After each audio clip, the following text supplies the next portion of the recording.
What is up, guys? It is Styx here, and today I'm going over the Dead Man's Tale exotic scout rifle of the Season of the Chosen. How you get this weapon is you first go into the arms dealer strike, which is located in the top of the EDZ if you're looking to directly go into it. It does not need to be gone into during the Nightfall week or the strike playlist. Once you go into the strike, you are able to go into the first room of enemies. However, before you use your ghost to open the next door, you will find an open door behind the enemies that you just killed. This room is full of turrets and leads out onto a sort of balcony with platforms.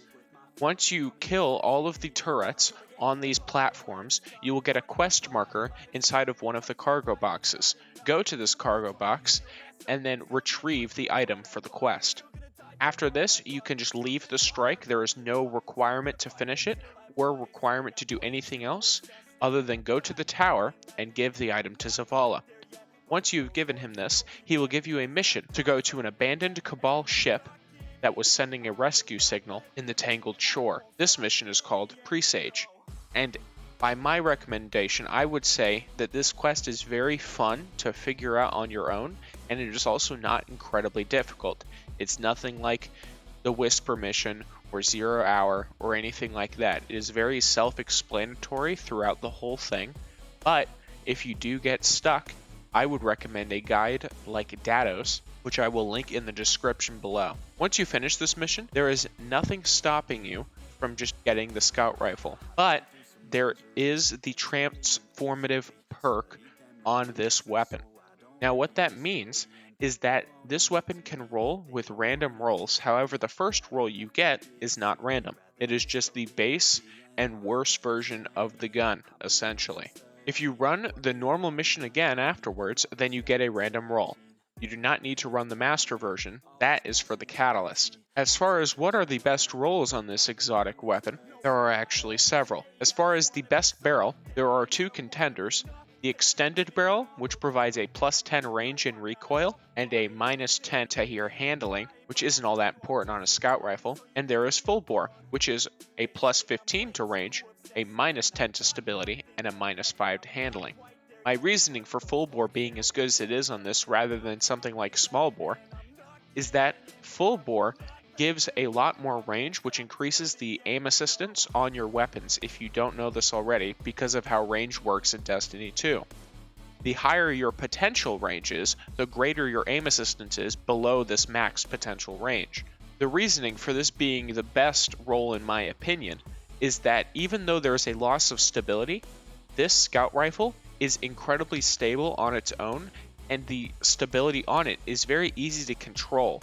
This is obviously because it is a scout rifle. This is nothing like a hand cannon, which is going to kick back a lot. As far as the magazine perks, your best shot is accurized rounds, which provides a plus 10 to range, high caliber rounds, which provides a plus 5 to range and extra flinch on each shot, and ricochet rounds, which provides a plus 5 to range and a plus 10 to stability. This is entirely dependent on your personal playstyle and on your preference. However, the best perk on this weapon is Outlaw. Now, my reasoning for this is that you are going to want to exclusively get precision kills with this weapon in order to synergize with its perk. Very similar to Hawkmoon, your damage is increased every headshot. However, this damage increase is active rather than waiting until you're on your last bullet, as it is with Hawkmoon. It goes up to 5 stacks, and then after that last shot, drops all the way back down to 1. Outlaw is the best on this weapon because of the fact that it reloads 2 bullets at a time rather than reloading the entire magazine like with most weapons. Now, other contenders for this, I would say, are snapshot sights, moving target, and 4th times the charm. While I would not advocate for 4th times the charm being the god roll, it is a fine roll if you do happen to get this and have trouble getting Outlaw. Along with this, Snapshot Sights is just generally good if you enjoy using it, and Moving Target is actually more helpful than you would think, given that this weapon has pretty poor hip-fire aim, and the increased movement speed while strafing and the target acquisition when aiming down sights is incredibly helpful. Now, the best stock on this weapon is no doubt either the Fitted stock, hand-laid stock, or short-action stock.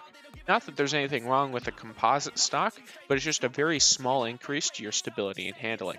Fitted stock gives you a plus 10 to your stability, negative 5 to your handling, and a plus 20 to your recoil. Hand-laid stock gives you a plus 10 to your stability, and short-action stock gives you a plus 15 to your handling. All of these are very good depending on what your personal playstyle is. My favorite is hand-laid stock, because the small stability increase completely negates any of the potential stability loss from full bore, which is my god roll barrel. Now, the reason I have not made this video earlier is because I did not get a roll that I particularly liked. However, recently, I got a roll with full bore, accurized rounds, outlaw, and hand-laid stock, which is my personal god roll. Overall, this weapon is really good for a scout rifle anyway. If scout rifles were put in a better meta, it would probably be able to be a meta weapon very easily, because it's just very, very good and consistent overall, and the damage increase puts it on par with 120 hand cannons outside of the flinch, which could be aided with maybe high caliber rounds. But either way, if you enjoyed the video, like, comment, subscribe if you want more. Thanks for watching.